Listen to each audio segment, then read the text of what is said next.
Hi everyone, Pam here from Creative Homescaping. Today I am participating in the Christmas Mantle Open Challenge that's being hosted by Arlynn of Arlynn's Country Craft Corner and Kim of Sweet Daisy Creations.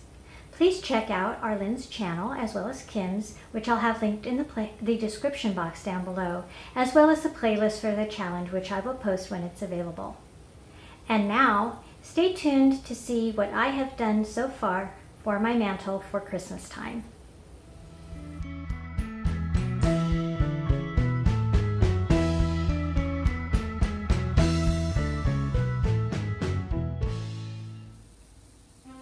Here's the garland I am going to use on my mantle.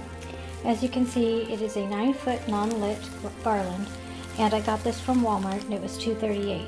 I actually have two of these. I'm going to see how one looks after I fluff it out. If I need to add a second one, I will combine them together. And I'll come back and show you that. Okay, here's my mantle all cleaned off of its Thanksgiving decor. I have left on the command hooks to help hold it in place. I'm not sure exactly how I'm going to place it on there, but as you can see, my mantle, it's an okay width. It's more than a hand's worth across, but I do have some kind of deep items I want to put on there, so I'm not sure I want a really, really thick garland, but I don't want it to look puny in comparison to the size of the fireplace. So I will see what I need to do. Okay, here is the garland all fluffed up. And I do like to flatten it out so that I can put things on top of it and build it up from this base. It is a little sparse, but I do have a couple other garlands I can add to it. One of them is this decorative garland that has red and white poinsettias on it, and this was $4.98 from Walmart. And then I have another one of the evergreen garlands, like I mentioned, that I can try.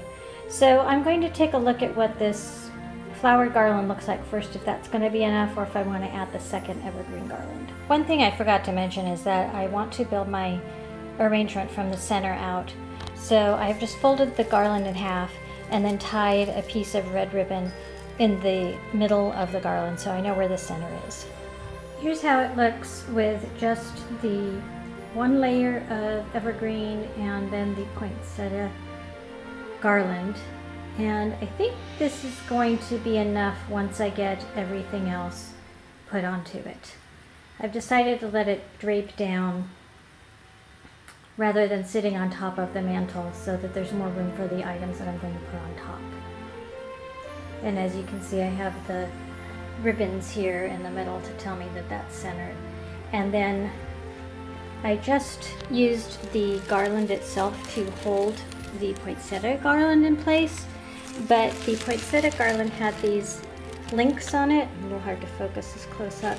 And I used one of the links here to hook around the command hook. So that way it will hang perfectly evenly. Okay, so I've now added some bows as well as some streamers to my garland. So you can see I have them coming down here. These are ribbons I got at Costco this year. Here is a small funky bow. This is a 12 loop, 4-inch loop funky bow. Then I've just created these cascades of ribbons going along the garland. And I think it looks full enough just with this decoration on it. And then in the center I have a 16 loop with 5-inch loop bow.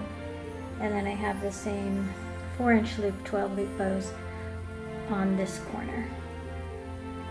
And now what I'm doing is I'm putting down a layer of polyfill, and then I'm going to take these lights. I need to put the batteries in them still, but I saw Arlynn have these lights and I ordered them, and I'm going to try them out, and they have different settings. You can see here they have different settings, and then they have a remote control on them as well. So I'm going to put the lights along here on this polyfill, and then I'm going to put another layer on top, and I'm hoping that'll create kind of a glistening snow effect. I'm not sure if I'm going to put any lights in the actual garland itself. I may do that. And then I will just hide this box under the polyfill because it's clear. It will blend in nicely. Okay, here's what it looks like with the lights under the polyfill. I'm really happy with how that looks. And here's a look at the finished mantle. As you can see, it is penguin themed. These penguins belong to my daughter, who's the penguin lover, but since she can't fit all of them in her room, this year I decided to use them on my family room mantle. One more thing I forgot, we were supposed to have candles, so I have added in my candles. These are flameless candles that I got at Michael's a couple years ago, and they have silver sparkles on the outside, which tie in with the silver sparkles on the ribbons that I've used.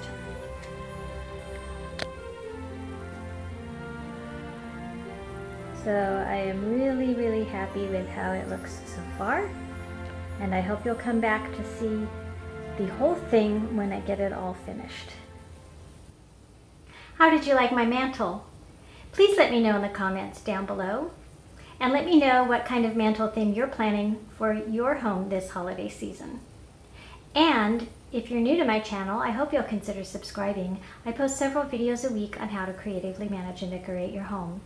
I love seasonal decorating, and so I like to do videos such as this one. I also like to participate in collaborations such as these because you get to see so many different people's take on the holiday season. So please, once again, be sure to go check out the playlist and Arlynn's and Kim's channels. And a big, big, big thank you to Arlynn and Kim for hosting this challenge. I hope you enjoyed my video, and I look forward to seeing all of you next time. Take care, everyone.